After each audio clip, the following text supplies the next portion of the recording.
How to disable developer mode on Discord. Hey everyone, welcome back to the channel.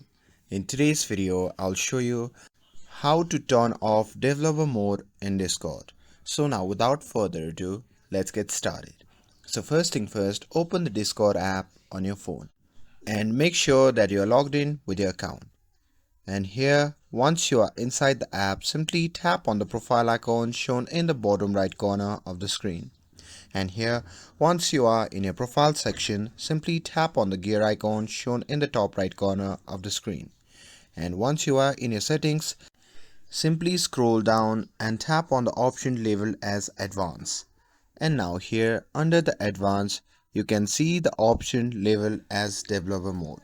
So simply toggle off that option. And that's it. That's how easy it is to disable developer mode on Discord. With this, if you found this video helpful, then don't forget to like, share and subscribe to get updated for more videos. Thanks for watching and I'll see you in the next video.